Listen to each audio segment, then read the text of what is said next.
Kita puji Tuhan kita dapat berkumpul kembali pada sahabat ini untuk melanjutkan pelajaran sekolah sahabat ya, dari dalam buku Kebahagiaan Sejati bab 10 pengenalan akan Allah.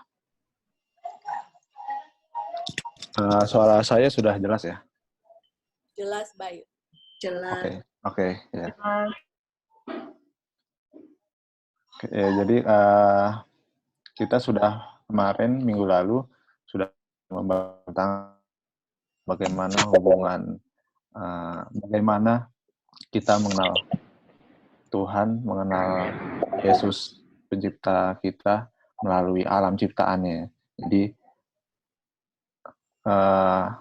di alam ciptaannya itulah kita bisa mengenal lebih dekat Tuhan, itu Tuhan kita Yesus, ya. Terus jadi kita bisa melihat banyak pelajaran-pelajaran yang Tuhan berikan melalui benda-benda alam di sekitar kita, ya, pepohonan, burung, bunga, lembah, dan semua kejadian alam di sekitar kita. Dan juga bukan hanya keindahan alam yang sudah Tuhan ciptakan saja, tetapi Tuhan Yesus juga menggemari keindahan tabiat, ya, bukan hanya keindahan secara luar saja, tetapi tabiat kita di dalam diri kita juga harus dibuat supaya indah juga, ya, keindahan tabiat. Berikutnya kita juga sudah pelajari tentang Tuhan itu memelihara, ya, dan memperhatikan segala sesuatu yang Dia ciptakan, ya, alam di sekitar kita dan khususnya kita juga sebagai manusia ciptaannya. Dan kalau kita percaya betul-betul, kita juga tidak akan memiliki kecemasan yang berlebihan, kecemasan yang tidak perlu, karena kita tahu bahwa Tuhan itu selalu memelihara kita. Ya, dan ternyata alam yang kita nikmati sekarang ini tidak ada apa-apanya dibandingkan dengan alam yang akan datang, dunia yang akan datang, yaitu Yerusalem baru, yang pastinya akan lebih jauh, lebih indah dari apa yang kita pikirkan. Ya, dan kita sebagai orang Kristen tentunya bisa menghargai semua ciptaan itu lebih dari orang-orang lain yang biasa, ya. Karena kita tahu bahwa itulah perbuatan tangan Allah Bapa. Dan berikutnya yang terakhir kemarin, ya, jadi di aktivitas kita sehari-hari itu kita dapat melihat pelajaran-pelajaran yang berharga, ya, walaupun pelajaran-pelajaran itu kecil, sepertinya tidak ada apa-apanya, tetapi itulah bisa kita melihat kemurahan Tuhan yang sangat besar untuk kita. Ya. Oke, jadi kita lanjut pelajaran hari ini di paragraf yang ke-9.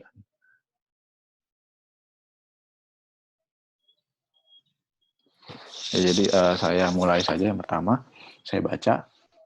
Allah berbicara kepada kita di dalam firman-Nya. Di dalamnya dapat kita lihat dengan terang kenyataan tabiatnya. Dari hal tindakannya terhadap manusia dan pekerjaan besar mengenai penebusan. Dengan inilah di hadapan kita dibentangkan sejarah para bapak-bapak dan nabi-nabi serta orang-orang saleh zaman dahulu kala. Mereka itu sama sifatnya dengan kita. Kita dapat melihat mereka berjuang melawan kekecewaan sama seperti kekecewaan kita. Bagaimana mereka jatuh pada pencobaan sama juga seperti kita. Namun demikian, hati mereka diberanikan dan menang melalui anugerah Allah. Dan dengan memandang hati kita pun diberanikan dalam usaha memperoleh kebenaran itu. Apabila kita membaca pengalaman-pengalaman mereka yang amat berharga, dari hal terang dan kasih serta berkat yang mereka nikmati, dan dari hal pekerjaan yang dibawakannya melalui anugerah yang diberikannya kepada mereka itu, maka roh yang menggerakkan mereka menyalakan sebuah api keinginan yang suci dalam hati kita, dan suatu kerinduan menjadi seperti mereka dalam tabiat seperti mereka berjalan bersama Allah. Ya, jadi sini kita Allah berbicara kepada kita di dalam alamnya, di dalam alam ciptaannya, juga tentunya di dalam firman-Nya. Ya, jadi kita mulai dari paragraf 9 ini, kita mempelajari bagaimana kita mengenal Allah lebih dekat melalui dengan firman-Nya. Karena yang sebelumnya kita berbicara mengenal Allah melalui alam ciptaannya, sekarang kita melalui firman-Nya. Ya. Jadi di sini juga ada sempat dimention ayat dalam Yakobus 5 ayat 17 ya. Jadi itu menceritakan bahwa Elia adalah manusia biasa sama seperti kita. Dan ia telah bersungguh-sungguh berdoa supaya hujan jangan turun, dan hujan pun tidak turun di bumi selama 3 tahun dan 6 bulan. Jadi Nyonya White berkata bahwa pengalaman-pengalaman sejarah para bapak-bapak dan nabi zaman dahulu kala itu suatu pelajaran yang penting buat kita, karena sebenarnya kita pun juga sama seperti mereka, sama-sama manusia biasa. Dan kita dibilang di sini bisa menjadi orang-orang saleh seperti mereka kalau kita bersungguh-sungguh. Ya. Jadi seperti Elia saja kan katanya di Alkitab manusia biasa sama seperti kita, tetapi dia bisa menurunkan api kan dari langit, dan dia bisa berdoa hujan turun, dan hujan pun turun ya karena kekeringan dulu di zaman Israel. Oke, mungkin ada komentar atau tambahan dari yang lain.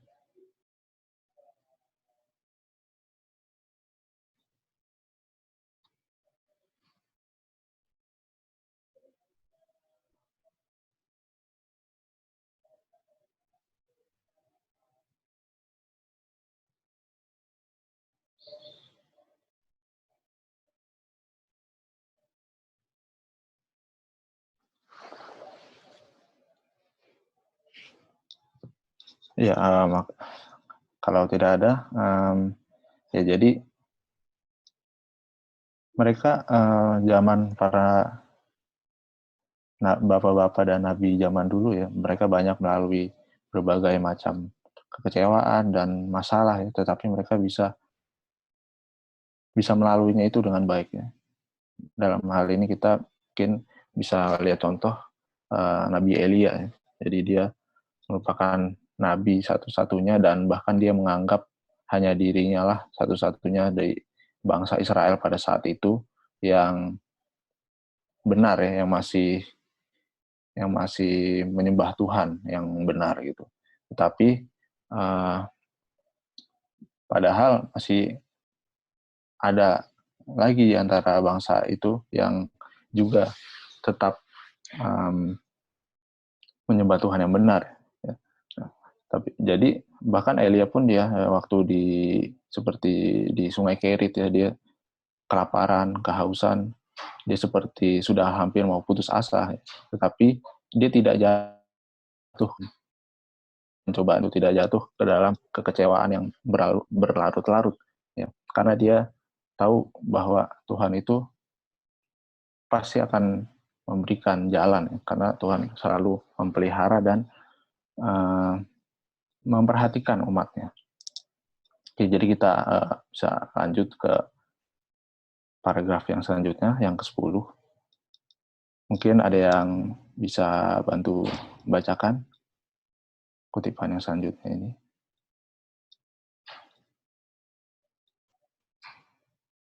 Boleh, Bayu. Ya. Ya.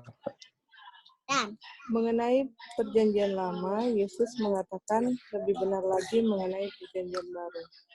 Kitab itu juga menyaksikan perihalku, Sang Penebus, yang di dalamnya kita mengharapkan pusat kehidupan kekal. Yahya 5 ayat 39. Memang seluruh Alkitab menceritakan dari hal Yesus Kristus, mulai dari catatan pertama dalam Kejadian. Jikalau tidak ada Ia, tiadalah juga barang sesuatu yang telah jadi sampai kepada penutupan janji itu. Ingatlah, aku datang kelak dengan segera. Kita membaca mengenai pekerjaannya serta mendengar suaranya. Yahya 1 ayat 3, Wahyu 22 ayat 12. Jika engkau mau berkenalan dengan Juru Selamat, pelajarilah kitab suci. KS 81.4.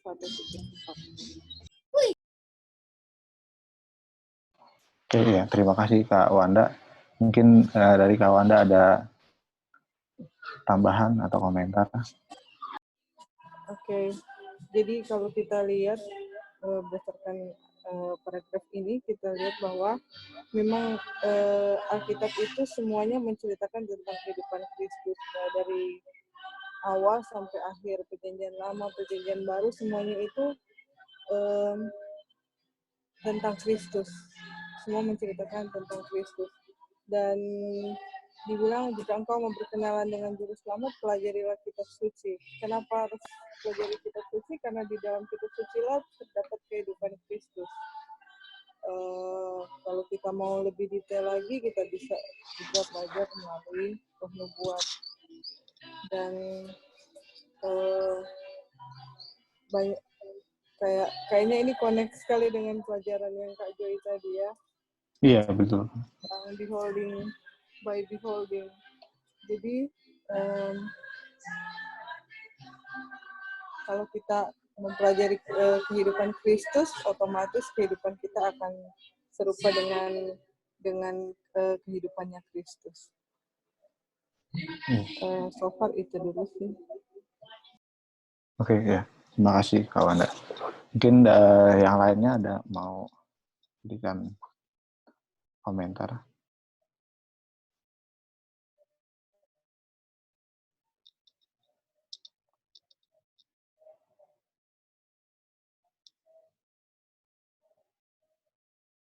Oke, ya. Jadi intinya adalah kalau kita mau berkenalan dengan Juru Selamat, pelajarilah kitab suci ya.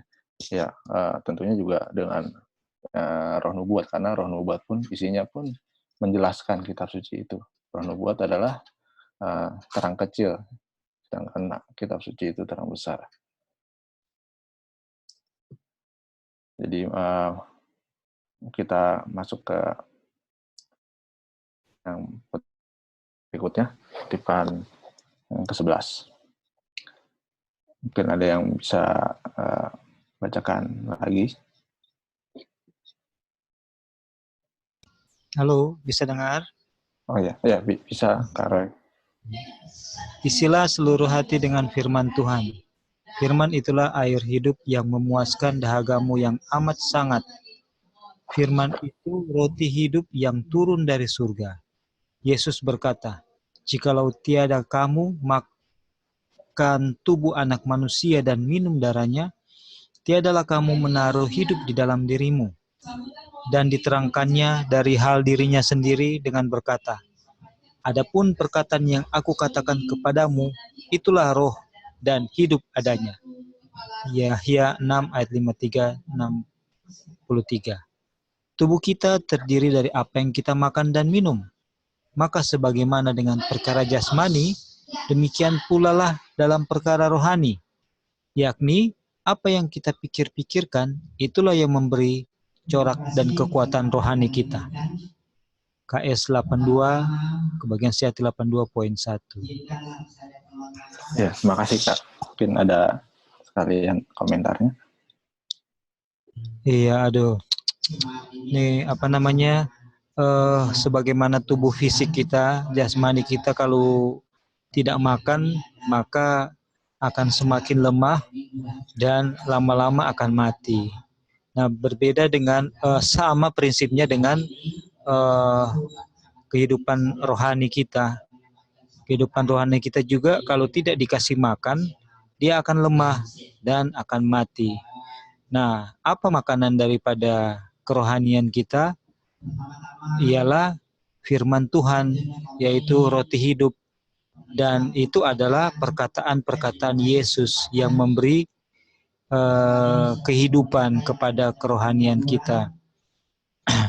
Nah, jadi dengan mengetahui bahwa kerohanian kita itu harus selalu diberi makan, maka kita harus juga selalu untuk memakan firman Tuhan, dan apa yang kita masukkan ke dalam pikiran kita itu akan menentukan kerohanian kita, gitu ya. Kalau kita memasukkan yang, jadi sebenarnya kan hati kita ini kan jahat ya, atau gelap. Pada prinsipnya itu gelap. Nah, kegelapan itu tidak perlu diciptakan. Dengan tidak adanya terang, dengan tidak adanya firman Tuhan, maka kegelapan itu eksis, atau kegelapan itu yang menguasai kita, gitu. Ya. Jadi kita tidak perlu mau menciptakan kegelapan. Prinsipnya, kalau tidak ada terang, yang firman-Mu itu pelita bagi kakiku dan terang bagi jalanku. Jadi tanpa ada firman Tuhan, maka hati kita, kehidupan rohani kita itu akan gelap dengan sendirinya. Jangan kita dengan sendirinya. Jadi dengan mengetahui ini, kita jadi betul-betul sadar ya, bahwa kita perlu untuk selalu mengisi pikiran kita dengan firman Tuhan. Dan sebenarnya mengisi pikiran dengan firman Tuhan itu bukan hal yang susah, atau bukan hal yang menjadi beban. Karena firman Tuhan itu adalah suatu yang indah, yang memberkati kita, ya kan, yang jadi kebahagiaan kita, gitu. Kita tadi malam baca ada kutipan bilang bahwa kebahagiaan itu didapatkan dari penurutan akan perintah-perintah Tuhan. Itulah kebahagiaan. Rahasia kebahagiaan adalah menuruti perintah-perintah Tuhan. Nah, jadi sebenarnya mau mengisi pikiran kita dengan kehendak Tuhan itu adalah rahasia kebahagiaan bagi kita. Dan perintah-perintah Tuhan itu, waktu kita melakukannya, itu akan menjadi seperti pagar bagi kita yang melindungi kita daripada evil. Evil itu kan artinya kita kalau doing evil, kita akan memanen hasilnya kan, akan menderita lah ya, baik secara fisik maupun spiritual itu. Jadi inilah sebenarnya berkat, inilah sebenarnya kehidupan, kebahagiaan yang Tuhan mau untuk kita nikmati. Ketika kita steps closer to Christ, kita sebenarnya akan menikmati satu kehidupan yang berbahagia, yang indah, damai. Itu akan kita miliki kalau kita mau untuk tetap selalu belajar kepada Kristus, belajar tentang Kristus, belajar di bawah kaki salibnya melalui membaca dan merenungkan firman-Nya. Itu mungkin. Thank you, Bayu. Nah, terima kasih Kak Roy atas komen tambahannya. Ya, jadi di kalimat yang terakhir bagus ya. Jadi perkara jasmani itu sama seperti perkara rohani. Apa yang kita makan itu pasti akan mempengaruhi tubuh kita ya. Begitu juga dengan apa yang kita pikir, ya itulah yang akan kita jadi perilaku kita seperti apa yang kita pikir itulah. Jadi ada seperti pepatah kan, you are what you eat sama you are what you think gitu ya. Apa yang kamu pikir ya itulah kamu. Ya. Kalau kita memikirkan banyak hal yang negatif ya, netting, pasti ya tindakan kita, perilaku kita di dalam kehidupan sehari-hari itu pasti berbeda dari orang lain ya. Pasti kita juga akan bersikap yang tidak baik ya, bersikap yang buruk. Ya, jadi kita ya mungkin kita harus berpikir bahwa kita itu kan setiap hari makan. Kalau kita tidak makan, kita sakit atau kita lemah. Begitu juga kita harus berpikir bahwa setiap hari itu kita harus ada meminum air hidup itu, firman Tuhan itu, membaca firman Tuhan harus setiap hari ya harus ada, karena kalau tidak ya kerohanian kita, iman kita itu pasti akan lemah dan kita akan jatuh ke dalam pencobaan lebih mudah ya, daripada kalau kita misalnya selalu mempelajari firman Tuhan setiap hari. Ya, oke, kita lanjut ke kutipan yang berikutnya, yang ke-12. Ini saya bacakan saja.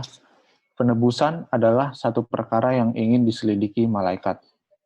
Hal itu akan menjadi ilmu dan nyanyian orang tebusan sepanjang zaman yang tidak berkesudahan. Tidakkah hal itu perlu dipelajari dengan teliti pada saat sekarang ini? Murahan yang tiada batasnya, pengorbanan yang diberikan karena kepentingan kita, perlu dipikir-pikirkan dengan sungguh-sungguh dan segenap hati. Kita sepatutnya tinggal di dalam tabiat penebus dan pengantara kita yang amat dikasihi itu. Kita selayaknya merenung-renungkan tugasnya yang datang untuk menyelamatkan umatnya dari dosa-dosa mereka itu. Jika kita merenung-renungkan perkara-perkara surgawi, iman dan kasih kita akan semakin bertumbuh kuat, dan doa kita pun semakin berkenan kepada Allah. Karena doa itu semakin berpadu dengan iman dan kasih. Doa itu akan lebih hangat dan berarti. Maka keyakinan akan tetap bertambah terhadap Kristus. Dan pengalaman hidup sehari-hari di dalam kuasa-Nya menyelamatkan dengan sempurna semua orang yang datang kepada Tuhan melalui Dia. Ya, jadi ini kutipannya sangat bagus sekali ya. Jadi kita bisa tahu, kita bisa baca sini. Kalau kita merenungkan perkara surgawi, ya, kita seperti yang kutipan sebelumnya, ya, kalau kita pikir-pikirkan terus perkara surgawi, memikirkan Tuhan Yesus, iman dan kasih kita itu selalu akan bertumbuh ya, dari hari ke hari kita menjadi semakin kuat. Ya. Dan bahkan di sini dibilang ada hubungannya dengan doa ya. Karena kalau kita merenung-renungkan perkara surgawi, berarti kita dengan kita berpikir, kita pasti tabiat kita akan menjadi lebih selaras dengan firman Tuhan. Doa kita pun akan semakin berkenan. Jadi kalau iman dan kasih kita semakin kuat, doa kita akan semakin berkenan, ya, bahkan lebih hangat dan berarti. Tentunya Tuhan akan lebih mendengar doa kita ya. Jadi betapa berharganya itu, betapa kita harus memperhatikan pikiran kita ya dalam kehidupan kita sehari-hari, karena dari pikiran itu doa kita juga akan berpengaruh. Karena kan tidak mungkin kalau kita seperti berperilaku atau bertindak yang buruk, yang tidak baik, yang tidak selaras dengan firman Tuhan, terus kita berdoa, ya doa itu akan kurang berarti ya, karena istilahnya kita dalam praktek di dalam kehidupan kita secara nyata aja tidak baik ya, tidak benar, apalagi dengan doa kita gitu. Ya mungkin yang lain ada tambahan atau komentar untuk kutipan yang ke-12 ini.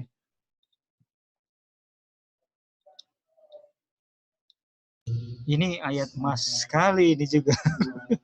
Iya. Aduh, dia bilang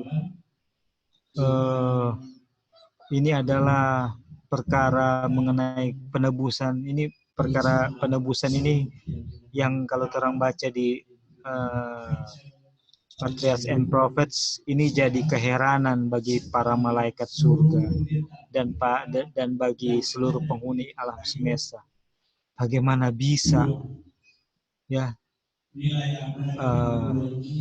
ini keilahian Mikael ya, Tuhan Yesus yang kita kenal di dunia sebagai Tuhan Yesus, tapi di surga sebagai Mikael yang come out from the Father, yang equal with Father, from eternal ya, dari eternalnya teman kita bilang eternal ya, memang satu-satu setara dengan Bapa, tapi mau untuk mati bagi ini satu ras yang kecil, cuman kayak satu titik di alam semesta dari yang tak terbatas itu, tapi Bapa mau memberikan ini anaknya Tuhan Yesus ya, yang untuk mati bagi ini ras kecil ini. Ini suatu hal yang sangat-sangat mengherankan ya. Dan ini akan terus dipelajari sepanjang masa kekekalan. Iya. Sepanjang masa itu akan menjadi rahasia kekelaman sepanjang masa, itu bahasa dari Spirit of Prophecy. Dan itulah penebusan di pandangan daripada malaikat dan makhluk yang tidak pernah jatuh dalam dosa. Dan bagi kita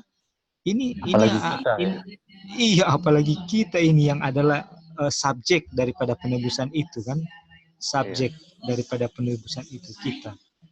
Ini kalau kita merenungkan ini, Tuhan, siapa ini saya? Ya? Who am I? That the king. Who am I? That the will greet and lagu itu apa? Siapa saya sampai segala raja mau untuk mati bagi kita. Dan inilah perkara surgawi yang harus atau yang patut kita renungkan. Dan kalau ini kita senantiasa renungkan, maka kasih, iman dan kasih ini selalu ini kita perhatikan ya. Faith and love. Ini dua hal ini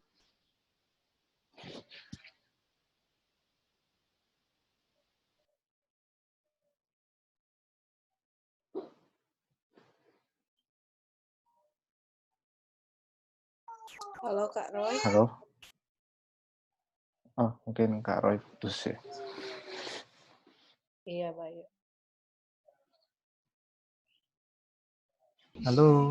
Halo, ya. Ya, bisa tadi dengar? Iya, bisa. Oh, tadi putus. Oh, oke. Iya, tadi Nah, ini putus. kita mau singgung sedikit ada iman dan kasih kan? Iya. Kan ada dibilang iman tanpa perbuatan adalah mati. Jadi di sini ada iman yang tidak berbuah, tidak ada perbuatan, tidak ada penurutan kepada firman Tuhan. Tapi dia memiliki iman, tapi mati imannya. Dan Yesus berkata, jikalau kamu mengasihi aku, kamu akan menuruti kehendakku. Jadi ada kasih. Nah, iman itu agar dia bisa menghasilkan perbuatan, di situ diperlukan kasih. Itu. Dan kasih ini tidak ada di dalam diri saudara dan saya. Gitu. Pada saat Adam dan Hawa jatuh dalam dosa, saat itu dia kehilangan kasih yang dia hilang. Dia itu kehilangan kasih. Sehingga dia tidak bisa menghasilkan penurutan. Dan untuk menimbulkan kembali kasih di dalam Desire of Ages 21.2 kalau nggak salah, dia bilang only by love is love awakened. Hanya oleh kasih maka kasih kita dibangkitkan, yang mana kasih manusia, kasih kita sudah digantikan oleh selfishness, ya kan? Di Renubuat dibilang pada saat manusia jatuh dalam dosa, selfishness took place our love. Jadi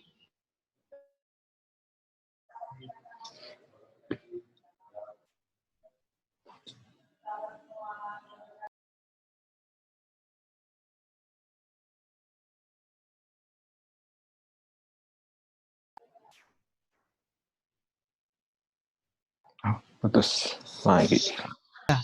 Pada saat kita mengasihi dia, maka buktinya itu secara naturally kita akan suka untuk melakukan kehendaknya dan akan menghasilkan obedience. Iya.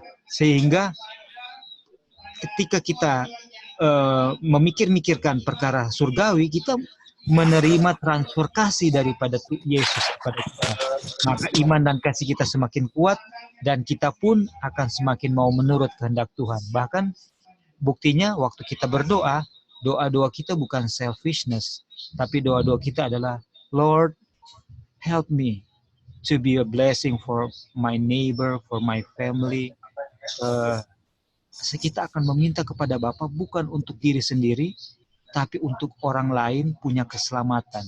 Karena itulah doa Yesus kepada Bapa selalu. Kalau orang baca asking to give di Christ Object Lesson, itu semua doa-doa Yesus, sehingga dia bisa menjadi berkat kepada manusia, dia bisa melayani karena semua itu dia minta kepada Bapa.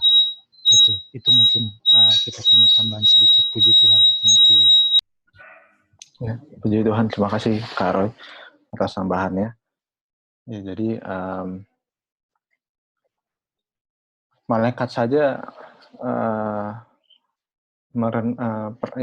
menganggap penebusan itu adalah perkara yang ingin diselidiki ya, malaikat ya. Padahal malaikat bukan objek yang dihasilkan dari penebusan itu ya. Apalagi kita manusia yang justru menjadi objek dari penebusan itu, kita harus memang sudah seharusnya ya. Bahkan di sini dibilang kan tidakkah hal itu perlu dipelajari dengan teliti ya, pada saat sekarang ini.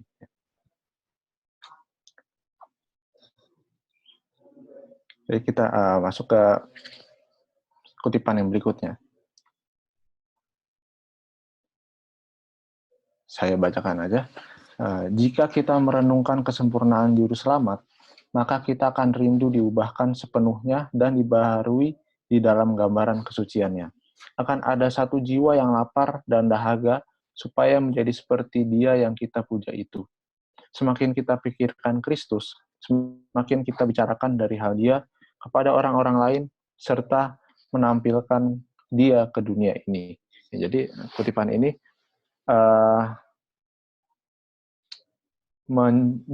memperjelas lagi kutipan yang sebelumnya. Ya.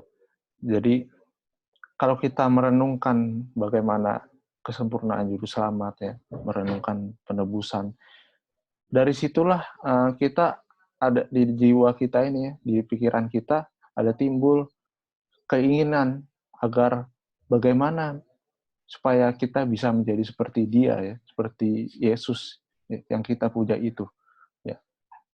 Dan semakin kita pikirkan itu, ya, kita juga berusaha untuk menjadi seperti. Nah, kita juga akan otomatis membicarakan hal-hal itu kepada orang-orang lain di sekitar kita.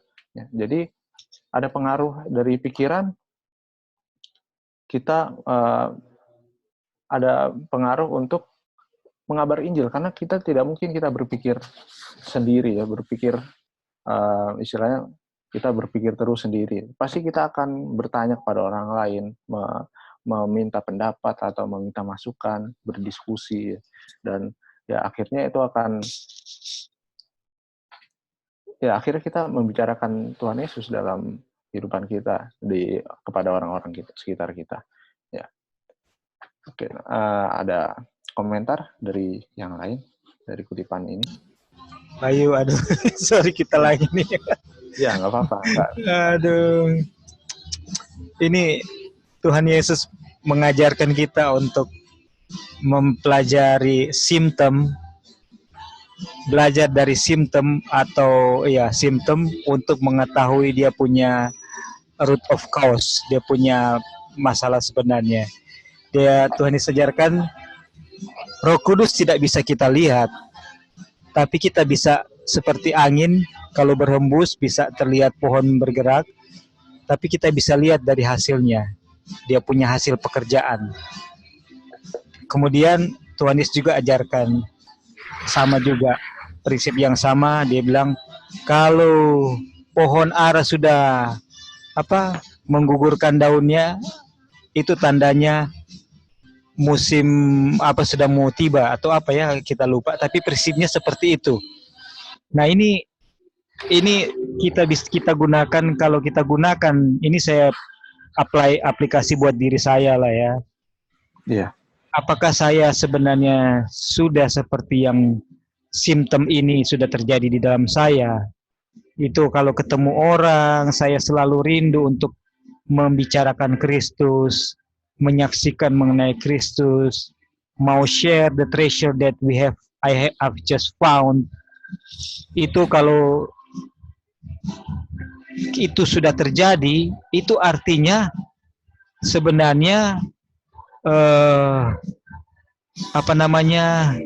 saya itu sudah merenungkan selalu kesempurnaan juru selamat.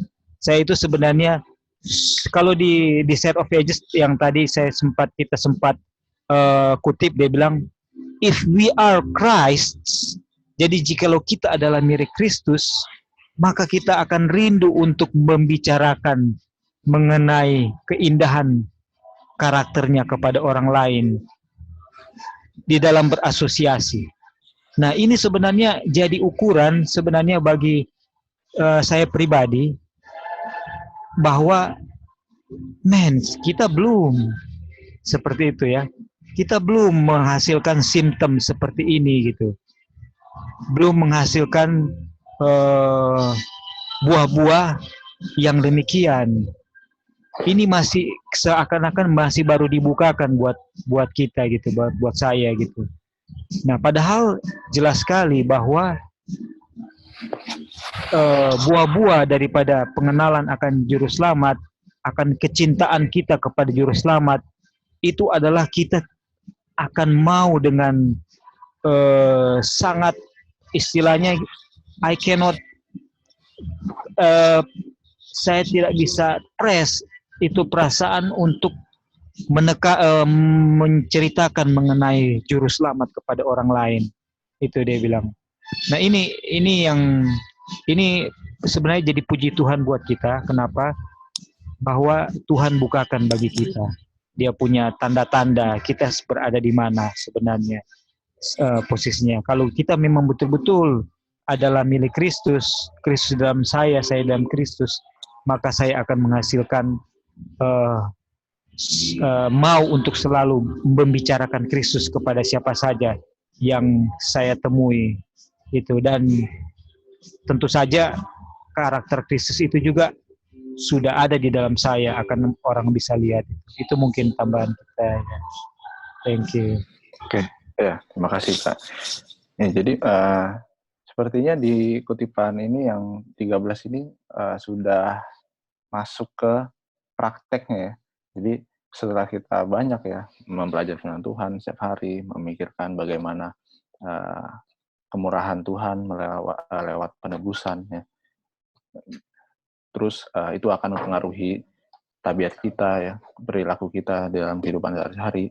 Nah, sekarang setelah untuk kita, nah dengan itu kita akan share ke orang lain ya, mempraktekkan gimana sih apa yang benar ya menurut firman Tuhan. Ya, tentu itu sudah susah ya, apalagi seperti saya gitu ya, membicarakan tentang Tuhan kepada orang lain ya, terutama apalagi yang bukan, ya maksudnya orang lain itu yang bukan Advent ya, itu agak sulit ya, kecuali memang orang itu yang memancing duluan ya, kita bisa ini. Tapi kalau untuk diri saya sendiri pun, untuk membicarakan tentang firman Tuhan ke orang yang bukan Advent itu sulit ya. Nah, dan itu kenapa sulit ya, mungkin memang dalam keseharian saya juga belum mempraktekkan apa yang ditulis di dalam kutipan ini ya, yakni memikirkan kemurahan Tuhan. Mungkin belum maksimal ya. Karena kalau kita ya sudah istilahnya sudah maksimal, kita sudah memang menjalani itu, ya pasti akan mudah ya. Ya walaupun memang ada sifat-sifat orang yang mungkin istilahnya malu, atau ada orang yang memang berani yang ngomongnya itu sepertinya mudah gitu ya. Ya, tapi itu pasti akan ya kita bawakan di dalam doa kita. Ya, itu jadi pergumulan kita masing-masing. Oke, kita lanjut ke kutipan yang berikutnya, kutipan ke-14. Mungkin ada yang bisa bantu bacakan, siapa saja.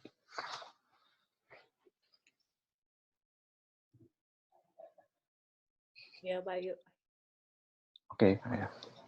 Alkitab ditulis bukanlah hanya untuk kaum sarjana, sebaliknya Alkitab itu direncanakan untuk orang-orang banyak.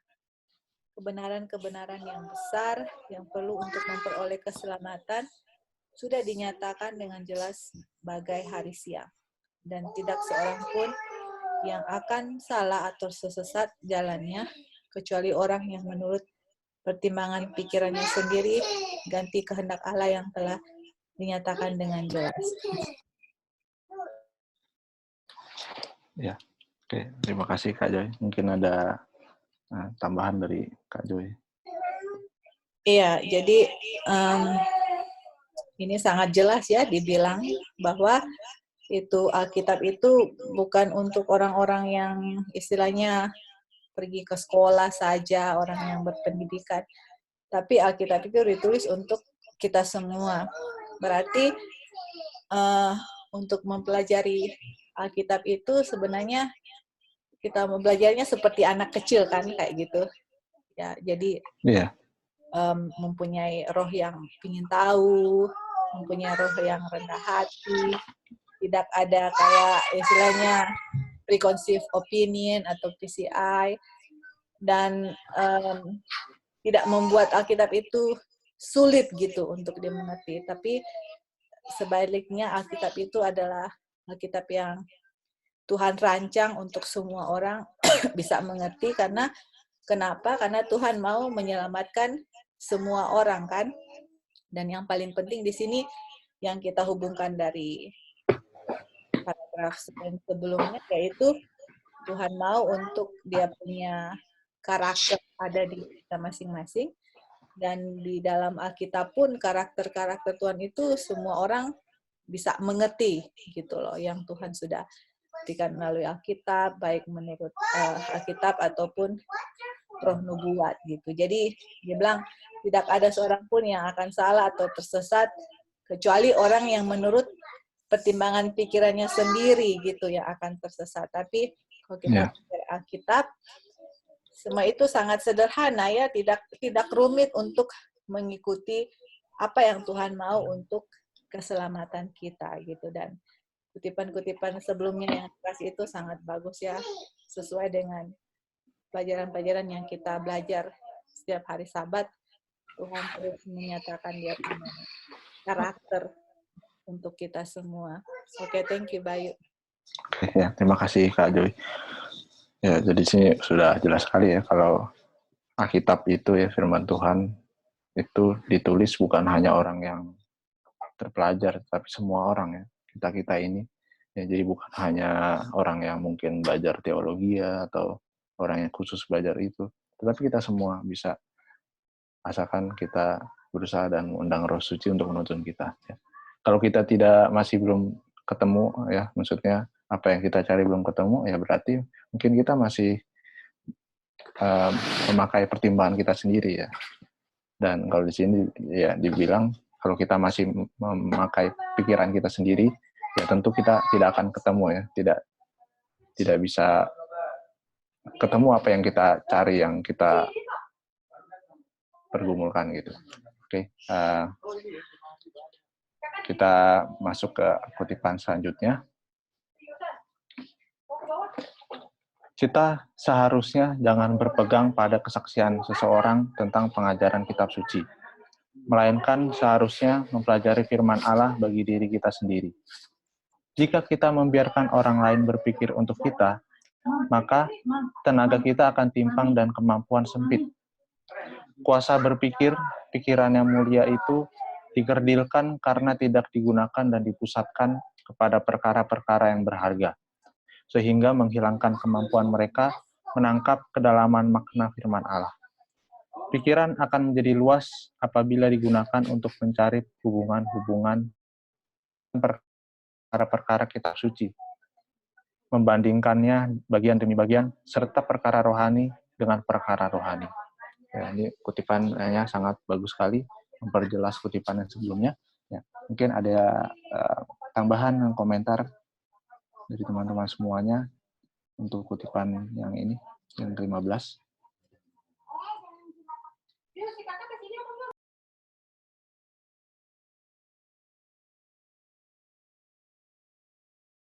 Iya, mau tambah Bayu.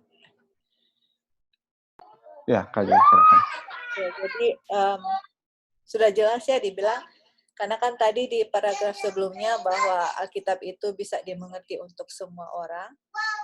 Jadi dibilang kita jangan berpegang testimoni pada kesaksian seseorang tentang pengajaran kitab suci. Jadi karena Alkitab itu kita bisa sangat sederhana, bukan hanya untuk orang yang sekolah, tapi Tuhan bukan untuk semua kita bisa mengerti. Jadi untuk mempelajari firman Tuhan, jangan kita bergantung kepada orang lain gitu. Kan kita ada Roh Suci ya untuk menuntun kita dalam mempelajari kitab suci. Jadi dia bilang jika kita membiarkan orang lain berpikir untuk kita, maka tenaga kita akan timpang dan kemampuan sempit.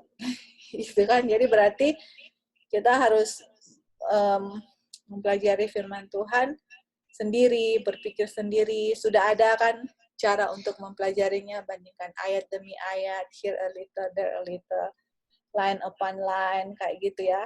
Jadi waktu kita melakukan itu, dia bilang pikiran akan menjadi luas gitu, dan untuk mencari hubungan perkara kita sendiri, waktu kita bandingkan bagian demi bagian, tetap perkara rohani dengan perkara rohani. Jadi itu benefit atau keuntungan untuk kita yang mempelajari firman Tuhan untuk diri kita sendiri. Orang lain bisa saja ya memberikan memberikan pelajarannya, memberikan Bible study-nya, tetapi kita seperti orang Berea, orang Berean, mereka pergi lagi untuk mencari kebenaran yang mereka pelajari, apakah itu benar atau tidak. Jadi bukan hanya orang lain kasih, kita terima bulat-bulat, telan bulat-bulat, seakan-akan misalnya itu 100% kayak gitu. Apa yang dibilang saudara A, udah pasti itu benar. Nggak bisa begitu. Saya harus pulang kembali, selidiki apa yang dibicarakan saudara A atau saudara B, benar atau enggak gitu. Jadi itulah yang akan menjadi tugas kita, karena keselamatan kan pribadi gitu ya. Orang bisa saja berikan pelajaran, tapi tugas saya untuk mencari tahu ini benar atau enggak, dan tidak bergantung sepenuhnya dengan harus disuap-suap, harus orang kasih-kasih. Kita Prof Nubuat sudah ada dalam jangkauan kita masing-masing. Apa yang saya harus lakukan adalah saya belajar sendiri, mengerti sendiri, dan dengan kuasa Roh Kudus mempraktekkan. Oke, thank you, Bayu. Oke, ya, terima kasih, Kak Joy. Ya, jadi kalau kita menurut pertimbangan pikiran kita sendiri saja bisa nggak jelas ya, bisa tidak dapat. Apalagi kalau kita berpegang pada pikiran orang ya, itu lebih parah lagi ya. Jadi kita harus memakai pikiran kita, tetapi dengan bantuan Roh Kudus ya. Ya kita bisa, jika bilang tadi, ya kita bisa mempelajari dari pelajaran orang lain ya, membawakan khotbah atau pelajaran. Ya, tetapi kita harus mempelajarinya lagi ya, mempelajari lagi sendiri, mengecek dan mempelajari, memastikan memang bahwa itu sudah benar. Karena kalau kita telan bulat-bulat ya bisa jadi kita malah salah ya. Dan pikiran kita juga tidak terpakai. Kita tidak ada usaha untuk mempelajarinya ya. Sama seperti misalnya di pelajaran di sekolah ya. Orang yang cuma nyontek saja, tetapi dia sama sekali nggak pelajarin ya, memang pikirannya kosong, nggak ada apa yang pelajaran yang bisa didapat ya. Dan di sini juga dibilang pikiran kita juga akan jadi luas kalau kita gunakan untuk mempelajari ya, menghubungkan perkara-perkara kitab suci dan membanding-bandingkan bagian demi bagian ya. Kalau kita menyelidik itu kan kita ya menyelidik ya, line upon line, here a little, there a little. Kalau kita gunakan pikiran kita untuk belajar kitab suci ya, belajar Alkitab kalau dibuat, ya, pikiran kita akan menjadi luas ya. Oke. Kita lanjut ke kutipan yang selanjutnya. Mungkin ada yang bisa baca kutipan yang ke-16.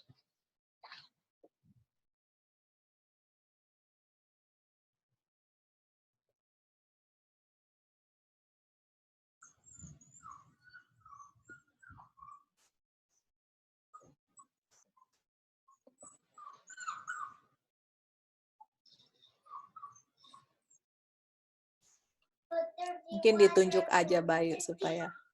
Halo Bayu. Oke, ya Kak Joy. Ya Kak Wanda, silakan. Oke Bayu.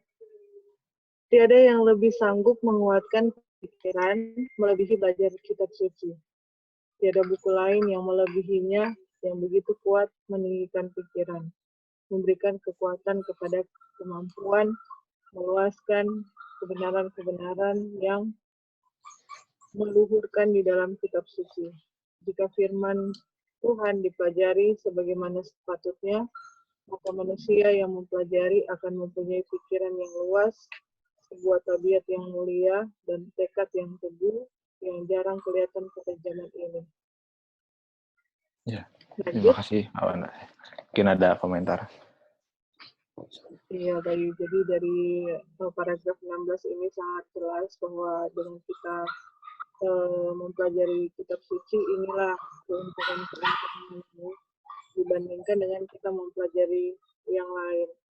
Dan sumber hikmat, sumber pengetahuan, semuanya cuma dari kitab suci saja, dari firman Tuhan intinya ya. Dan benefitnya adalah tidak lain adalah untuk kebaikan kita. Dengan kita belajar firman Tuhan, kehidupan kita akan lebih menyerupai, akan menjadi sama seperti Kristus. Kita tidak, pikiran-pikiran kita akan ditinggikan, bukan pikiran-pikiran yang rendah, bukan pikiran-pikiran yang jahat atau apapun itu, tetapi di sini sudah jelas semuanya hal-hal yang indah yang akan kita peroleh dengan kita mempelajari firman Tuhan.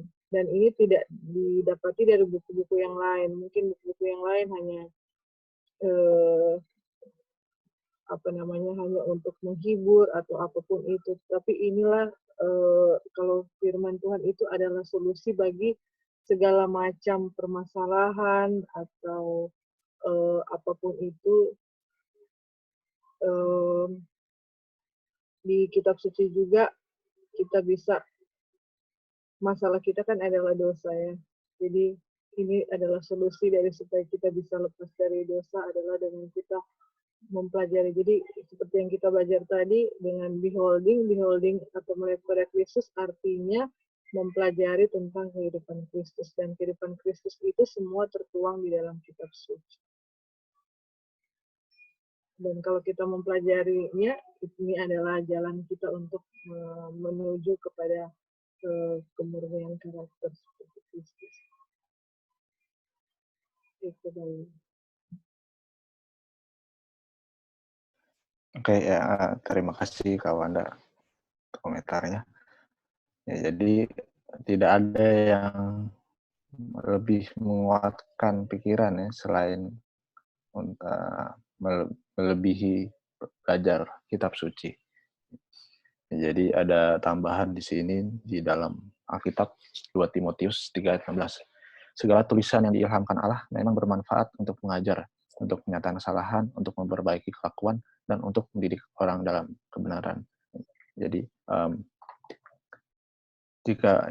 jika firman Tuhan, jika Alkitab dipelajari sebagaimana sepatutnya, maka manusia yang mempelajari akan memiliki pikiran yang luas, ya, tabiat yang mulia, karena tulisan yang diilhamkan Allah itu menyatakan kesalahan dan memperbaiki kelakuan, dan mendidik orang juga.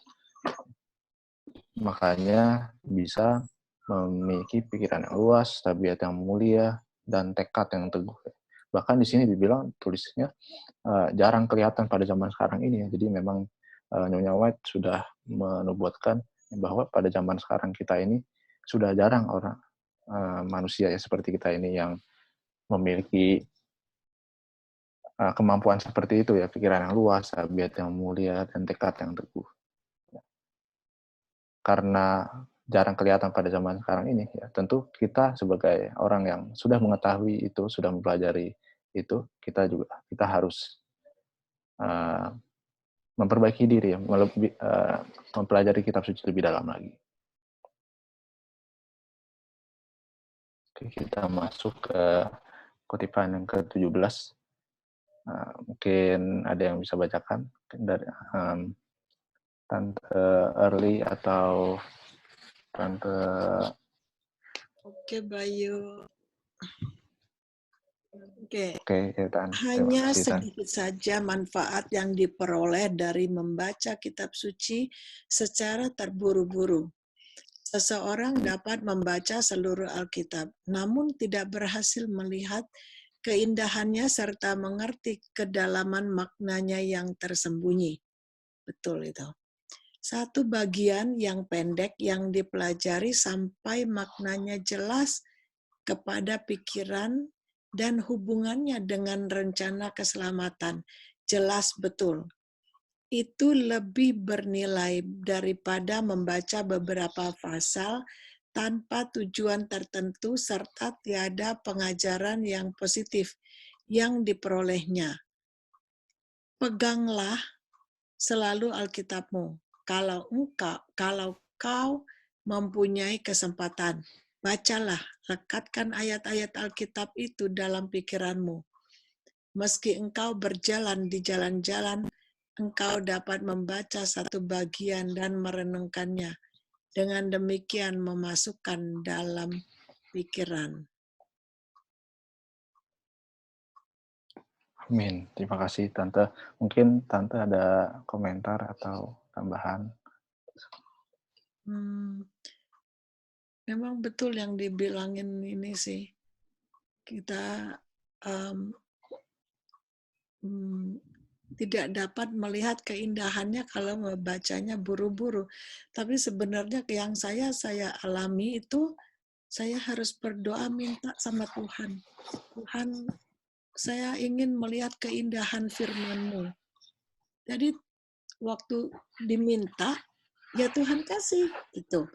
Jadi waktu baca, aduh bagus sekali, aduh indah sekali gitu. Jadi merasakan indahnya itu harus, kalau saya itu ya, saya harus minta.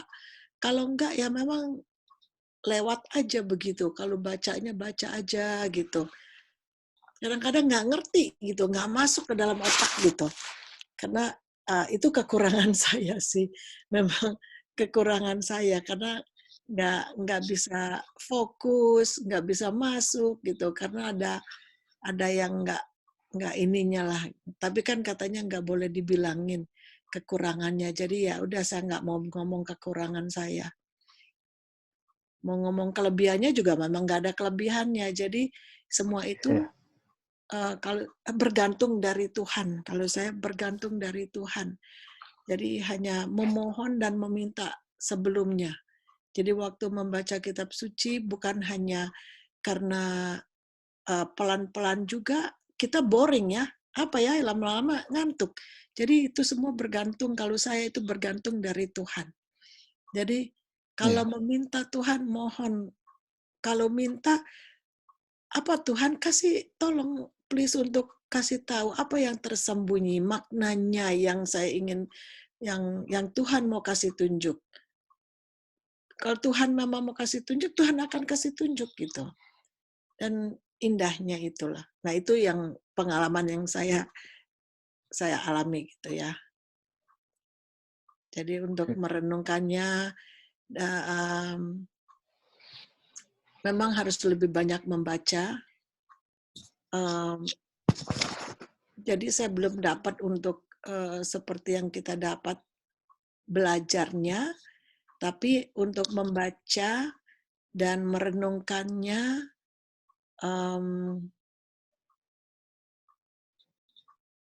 itu masuk dulu ya di dalam pikiran, baru bisa merenungkannya. Dan seperti jadi ada sangkut pautnya dengan pelajaran tadi yang Joy kasih tadi. Kita jangan dimasukkan dengan barang-barang yang lain, hal-hal yang lain. Kalau dimasukkan dengan hal-hal yang lain, kayak nonton-nonton di media apa semua, memang jadi terganggu gitu. Jadi kacau di otaknya itu kacau. Sementara kita mau merenungkan firman Tuhan, baru merenung sedikit, wah udah dimasukin yang lain-lain. Gitu. Jadi kalau memang harus fokus, harus bisa menenang dari media-media. Jadi harus khusus untuk firman Tuhan terus, itu baru bisa fokus, baru bisa ini. Thank you, Bayu. Ya, terima kasih Tante Arli untuk tambahan.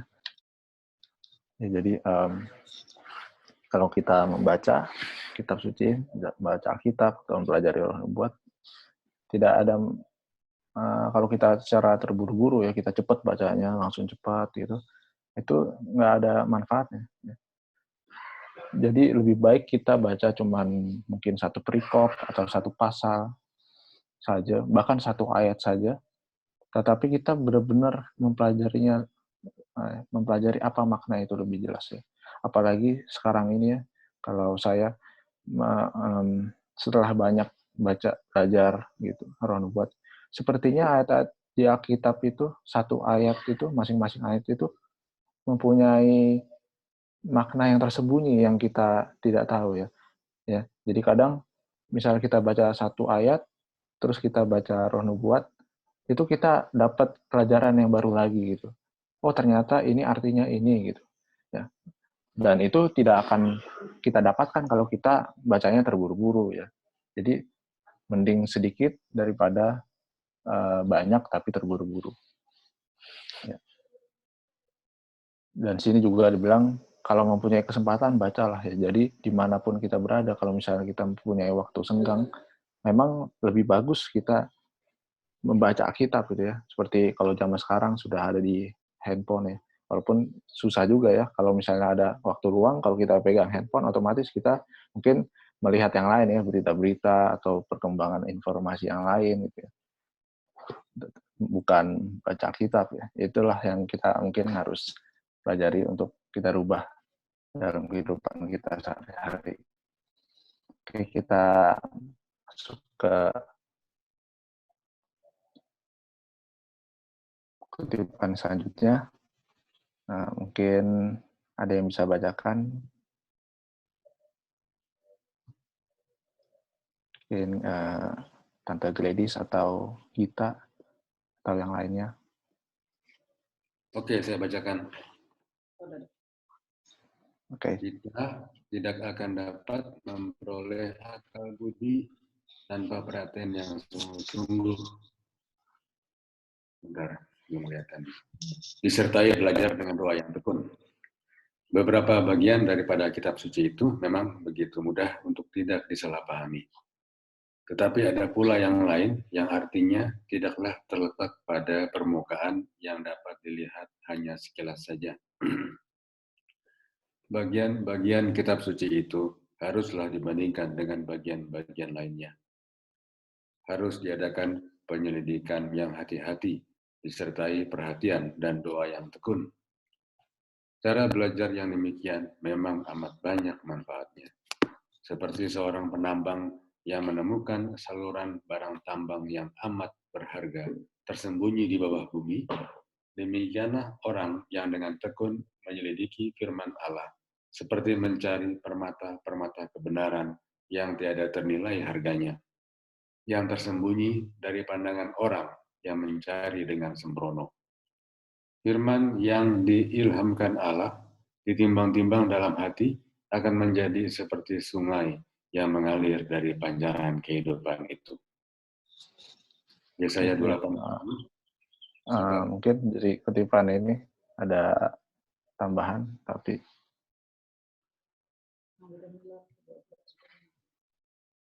ya, jadi sudah sangat jelas ya kalimat-kalimat di bagian nomor 18 ini bahwa harus sungguh-sungguh belajar firman Tuhan dengan doa yang tekun,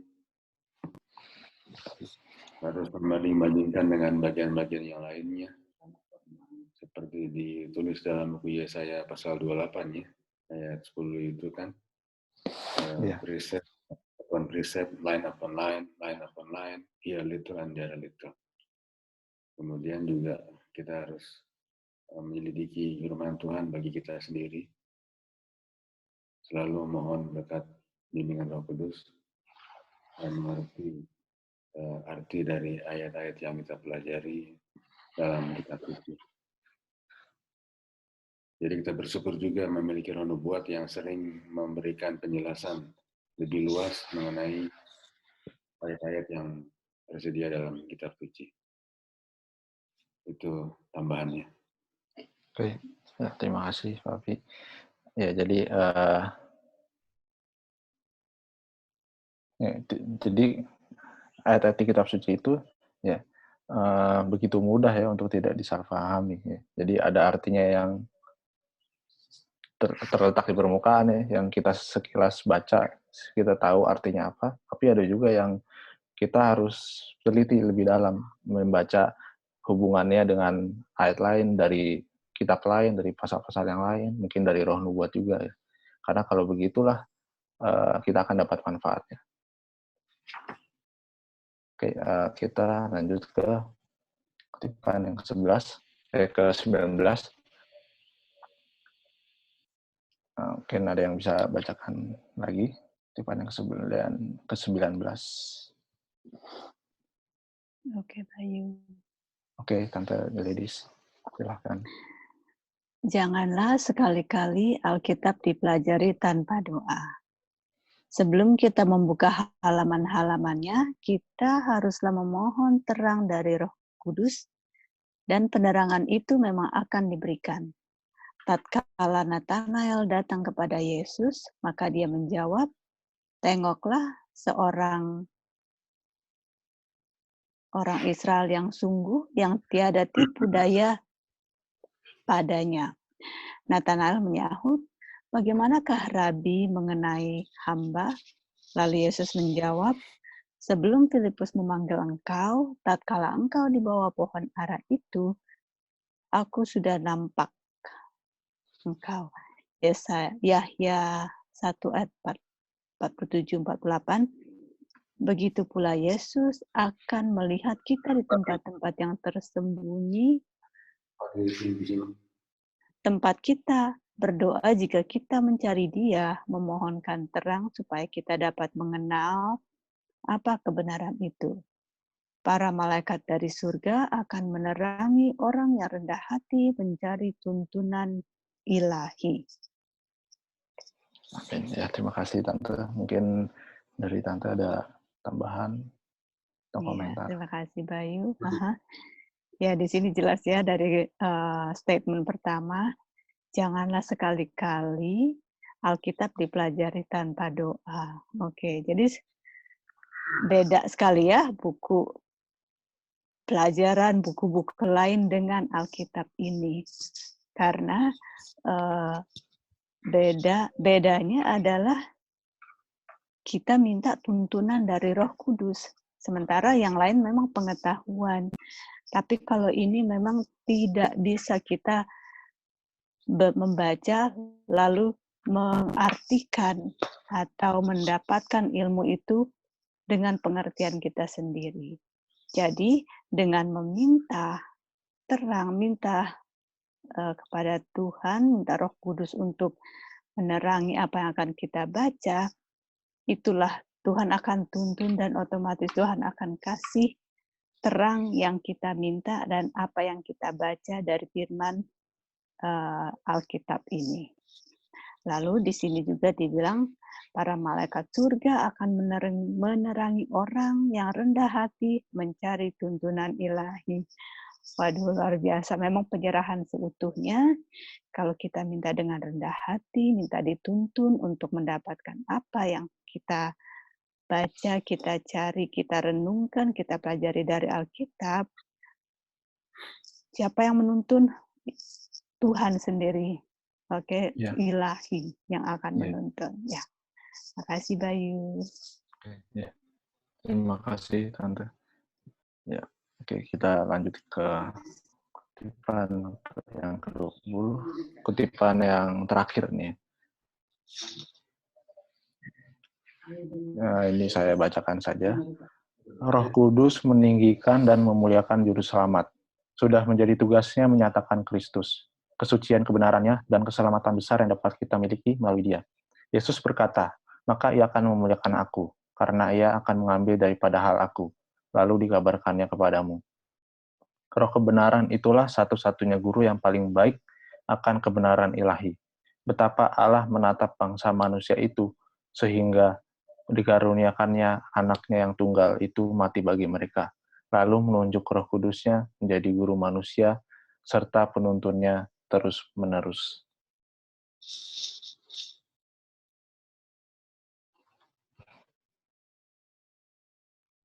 Ya, jadi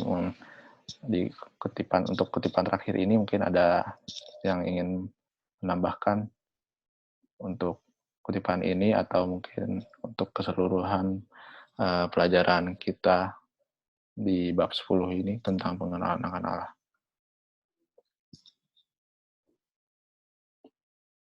Iya, kutipan terakhir ini mungkin masih hubungan dengan yang di atas, yaitu kita berdoa dulu kalau mempelajari firman Tuhan, karena dengan berdoa maka Roh Kudus akan menolong kita untuk mendapatkan pengertian yang benar akan firman Tuhan.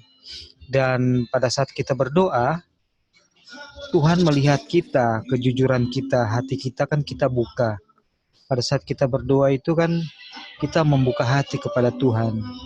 Dan Tuhan melihat kita sebagaimana cerita dari siapa, Nathanael ya? Nathanael ya. Iya. Dia bilang, "Kenapa? Bagaimana guru mengenal saya?" Yesus bilang, "Saya tahu kamu karena kamu seorang yang jujur, yang yang mau mencari kebenaran, mau mencari. Saya sudah melihat kamu."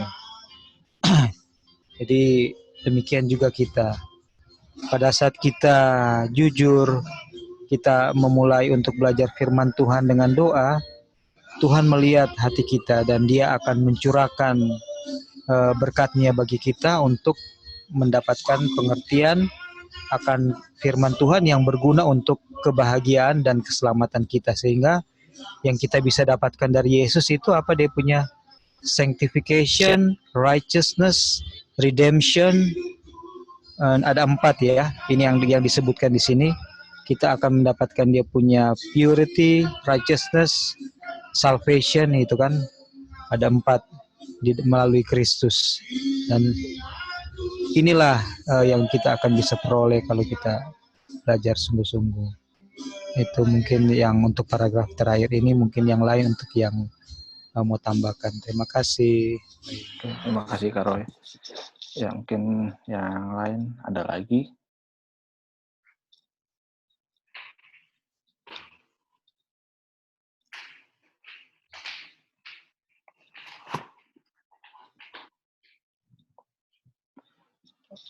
Oke, kalau tidak ada, ya jadi pelajaran kita di bab 10 ini sudah selesai. Jadi kita secara garis besar bisa kita ambil, yaitu bahwa diibaratkan seperti kita sedang di tempat yang indah ya, tempat yang mempunyai pemandangan alam yang indah ya. Nah, disitulah kita sebaiknya kita merenungkan bagaimana kemurahan Tuhan kepada kita, kepada alam ciptaannya. Bagaimana kita manusia biasa yang tidak ada apa-apanya, sampai kita berdosa dan sampai Tuhan Bapa mengorbankan anaknya untuk menebus dosa-dosa kita. Ya. Kita memikirkan itu di alam yang kita melihat ciptaannya, bagaimana kemurahannya. Dengan kita memikirkan itu, kita akan semakin hari semakin tabiat kita sama seperti Tuhan Yesus. Ya. Dengan kita memikirkan tentang penebusan itu, tentang firman Tuhan, kita juga harus mengundang Roh Suci untuk membantu kita mempelajari hal-hal seperti itu di dalam Alkitab dan Roh Nubuat, agar kita dapat mengerti. Ya. Dan dengan kita mempelajari itu, tentu tabiat kita juga akan berubah menjadi lebih baik, menjadi lemah lembut, sama seperti Tuhan Yesus. Oke, mungkin ada tambahan lagi. Kalau tidak, kita bisa akhiri pelajaran sekolah sahabat pada hari Sabat ini.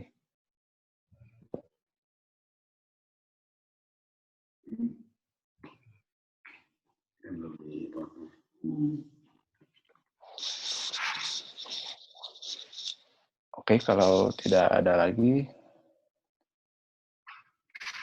pelajaran sekolah sahabat kita pada Sabat ini sudah selesai. Saya serahkan ke MC, Tante Erli.